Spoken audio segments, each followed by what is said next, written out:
He was so strong that the writers realized they had to nerf him and give the main characters infinite plot armor. Once the pride of the Yautja jungle hunter clan, a prodigy of his kind, and the most efficient killer of his generation.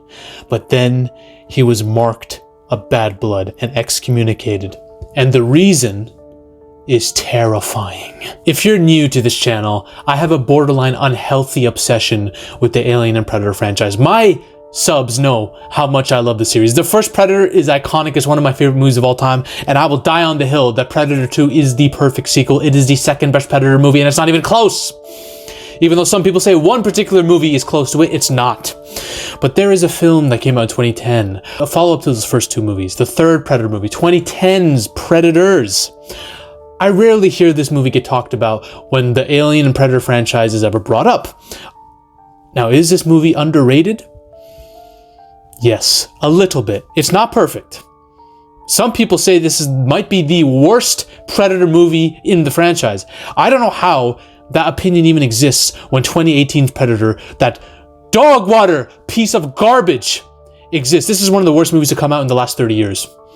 Shane Black was on methamphetamine when he was making this, okay? Prey.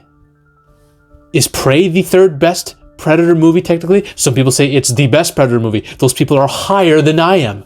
But is Prey better than Predators 2010? You know what? You can have that opinion.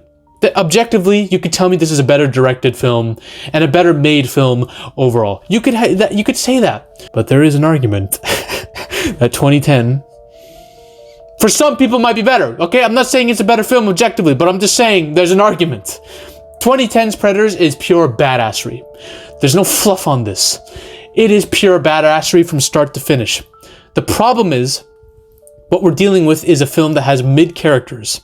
The main lead, Royce, played by Adrian Brody, he's a bit too stoic for his own good. There's not much to him. I actually think Walter Goggins should have had more screen time in this film because his character is fucking insane, nutjob, one of the most vile pieces of shit in the film. He brags about R-wording women and wanting to R-word women when he gets back home. But I'm gonna be honest, this dude's funnier than Dave Chappelle. He starts hurling homophobic slurs at an alien. He jumps on one of the most scariest predators to ever exist, stabbing it and calling it the F slur multiple times. This is a character that's hilarious. And Mahershala and Mahershala Ali have this back and forth too, where they have a rivalry. There's so much they could have expanded on character-wise, but they didn't. And it's part of the reason is the movie pretty much uses a similar plot, beat for beat, as Predator 1. Except for the third act. This movie is almost like a copy-paste storyline. And because of that, we wasted some of the best Predator lore ever! The Predator lore in this movie is hinted at. It's spoken about a little bit here and there, but we don't actually see any of it. They could have done so much to expand on this, and it would have helped the movie, and I'm going to explain why. They nerfed arguably maybe the most powerful Predator we have ever seen besides that 2018 abomination. Here. Let's talk about the Super Blacks. That's the tribe. They're a subspecies of the Yautja. They are the stronger, bigger versions of the classical Predators. They're stronger cousins of it. Different designs. I don't like the design anywhere near as much as the classic design. The brain-looking flesh, it's just ugh to look at. But they're bigger, stronger, and more ruthless, especially him. Mr. Black, as he's called in the early script writing. He's a prodigy among his kind. He is a talent that no one had ever seen before. He is one of the youngest. He is the youngest Predator to ever kill a xenomorph and become a young blood. And he took on multiple of them. All right? We saw how much these three Predators struggled against the xenomorphs in AVP1, right? Not him. He made the xenomorphs his bitches. Okay? They all got nuked by xenomorphs. All right, the last Predator was the only good one, I guess, but he got killed by the Queen at the end. That would never happen to Berserk. He took on multiple. He has the highest body count of any Yautja of his generation. This dude is a different level of talent. I'm telling you, he was the pride of Yautja Prime at one point. All the Yautja women were probably begging for this man. His clan loved him, but the problem was this dude started to get cocky. He started to see himself as so good that he started to do whatever he wanted, to the point where it disrupted the honor code. and they caused disagreements between him and his clan. The Jungle Clan, they don't want to fuck with the honor code. You don't do that in their culture. But he didn't care. He started to follow, this is not touched upon in the lore that much, but he started to follow the teachings of Nightstorm, an ancestral predator who founded the Super Black Clan. Why? Because Nightstorm himself was a bit of a corrupt one. He hated the honor code because it allowed too much leeway to the prey in his eyes. It was a weakness to him. So he's like, no, we're not allowing our prey to get the upper hand on us in any equation. And he came from a very superior mindset where he's like, I'm only taking on prey that I deem superior. And even then I won't give them any leeway.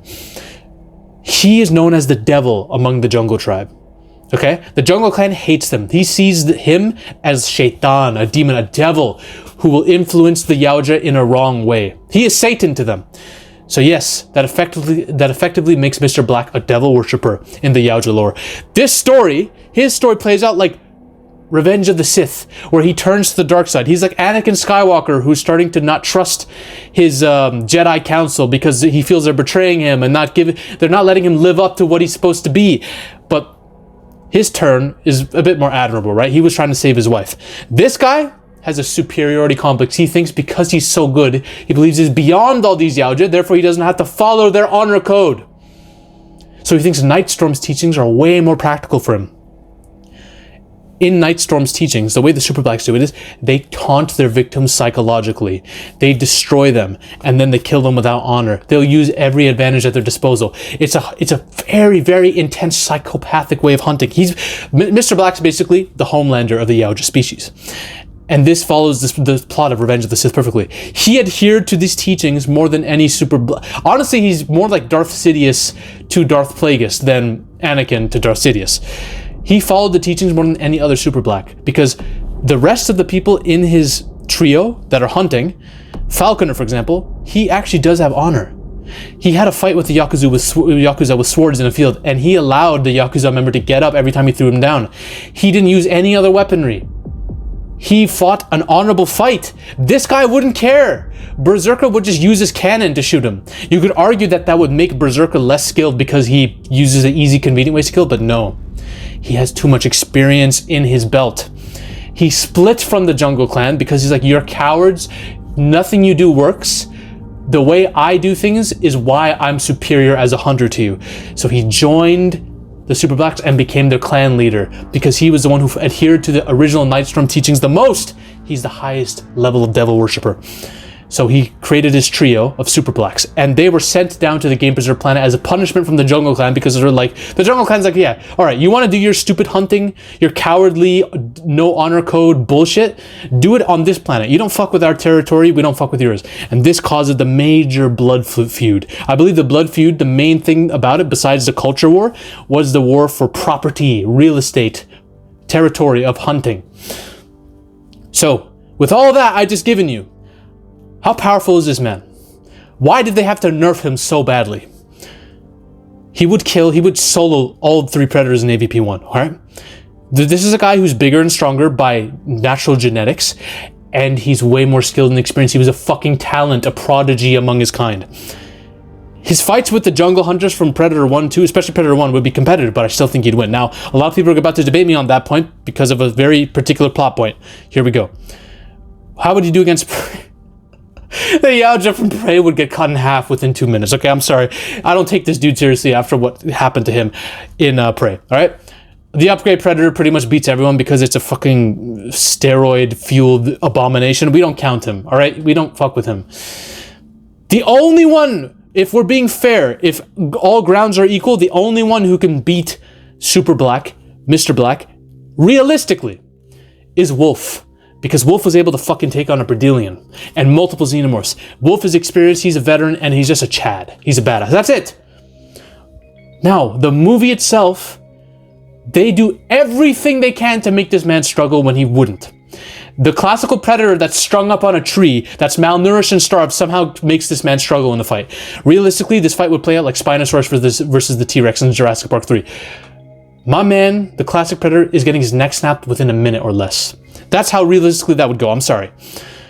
Royce, a dude who is like 1/5 the size of Arnold, was able to cut into my boy's flesh and cut his head off. and a sniper bullet through the chest affects my man. Now, there are some logical explanations to this, especially in my headcanon. My guy, Mr. Black, got 6 grenades blown up in his face. And he walked away without even a wound. He was probably very badly concussed, which allowed these two to get the upper hand on him, all right?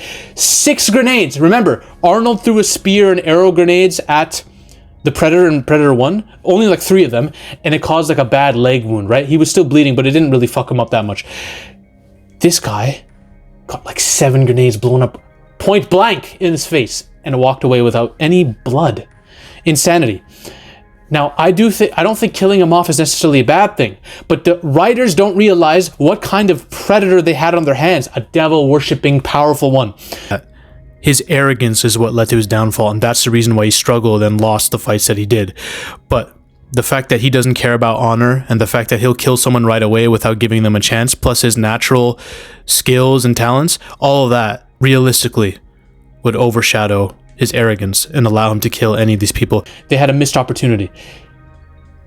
I would have loved it if everyone lost except for him and Royce. He survives, but he's stuck on the planet with Royce, and Royce allows her to leave on the ship. Maybe the ship didn't explode. Maybe she was able to leave, and Royce decided to stay because why? Royce, this is the only life he knows and the only life he wants to know. His character literally states there's no hunting like the hunting of a man. It's his passion. It's his love.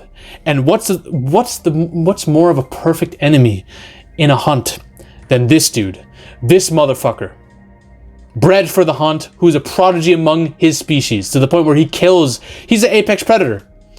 It's the perfect storyline, and the sequel with that story could have adapted, could have delved into the blood feud between the tribes, why it happened, and the further teachings of Nightstorm, and how evil this cult really is. Because this isn't just a normal clan. This is a cult. They idol worship the devil to the Yautja.